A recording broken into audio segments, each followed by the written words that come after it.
Teman-teman, kita ketemu kembali di Asdam Official. Yang baru menemukan channel ini, jangan lupa tekan tombol like, subscribe, and share. Ya, semoga sehat-sehat selalu dan pemirsa tanpa terkecuali. Kali ini kita membahas tentang perangkat desa. Kemarin Kabupaten Muna, Provinsi Sulawesi Tenggara baru-baru saja melakukan pemilihan kepala desa secara serentak. Dan hari ini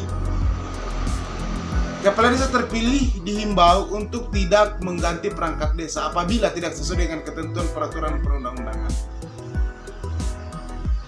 Ya, tentu di dalam pemilihan kepala desa itu banyak fenomena yang terjadi atau hal-hal yang di luar ketentuan di Undang-Undang Nomor 6 Tahun 2014. Salah satu, perangkat desa terlibat dalam kampanye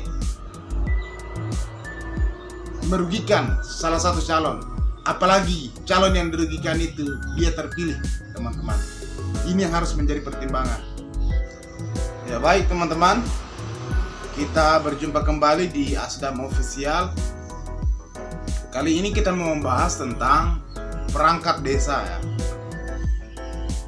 Di Kabupaten Muna ini kan 124 desa baru-baru melakukan pemilihan kepala desa secara serentak.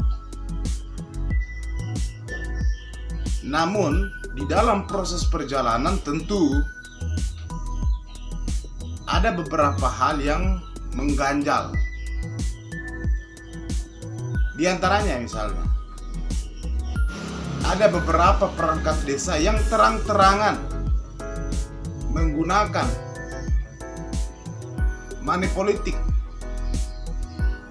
dan menguntungkan satu calon. Banyak di desa lain, di 124 desa di Kabupaten Muna mungkin melakukan atau merasakan hal yang sama. Yang tidak kalah pentingnya lagi, di tengah-tengah masyarakat ujaran kebencian ini berjalan kepada calon yang menang misalnya. Di tengah perjalanan, calon yang dihujat, yang dijelek-jelekan, dia menang. Dan perangkat desa ini menguntungkan satu calon, bahkan melakukan money politik di tengah-tengah masyarakat. Ya tentu perlu kita sadari, hari ini himbauan pemerintah pusat, dalam hal ini Mendagri, yang memberikan himbauan kepada seluruh desa Kabupaten Muna, di Kabupaten Muna, tentang larangan pergantian perangkat desa. Benar, itu Mendagri memberi himbauan seperti itu. Tapi perlu dilihat dalam kondisi lapangan. Para kepala desa terpilih ini bagaimana mau melakukan kegiatan yang maksimal apabila perangkat desa yang ada di dalam itu melawan dia sebelumnya, melawan kepala desa yang terpilih ini? Itu pertanyaannya. Yang kedua,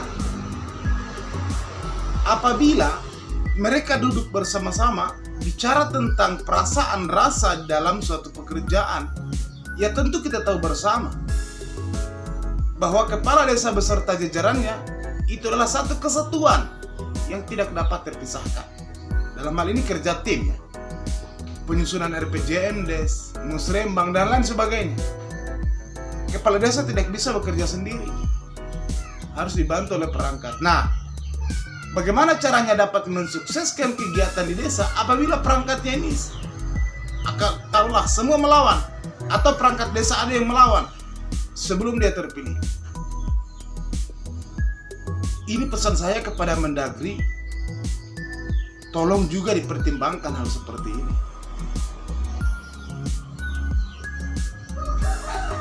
Nah, jelas-jelas misalnya dia kampanye di tengah-tengah masyarakat, menguntungkan calon, salah satu calon. Apakah perangkat desa seperti ini yang juga bisa dipertahankan, yang dapat dibela? Ini juga menjadi pertimbangan. bagi Mendagri atau pemerintah kabupaten. Harapannya kepada seluruh pihak yang terkait, kepala desa terpilih ini janganlah dibatasi dalam mengambil keputusan, karena perkembangan desa ini tidak terlepas dari kinerja perangkat desanya sendiri, dan yang dapat mengatur adalah kepala desa. Nah, kalau seperti cerita saya tadi,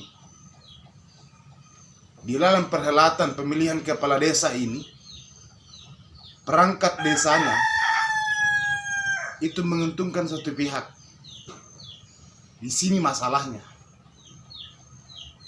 Kemudian dituntut kepala desa juga di dalam proses pemilihan menandatangani surat pernyataan yang di situ di dalamnya tidak boleh mengganti perangkat desa apabila tidak sesuai mekanisme peraturan perundang-undangan. Dan setelah terpilih juga ditekankan, jangan mengganti perangkat desa loh.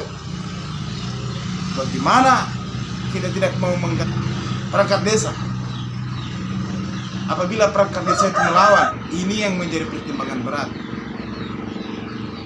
Tolong juga ada pertimbangan lain yang dapat memberikan keleluasaan kepada kepala desa terpilih untuk dapat mengganti perangkat apabila cukup satu alat bukti atau dua, bahkan lebih baik, dapat mengganti perangkat itu. Jangan dibatasi. Maksudnya beri seringan-ringannya kepala desa yang terpilih untuk dapat menentukan sikap mengangkat perangkat yang dapat membantu dia di masa periode pemerintahannya.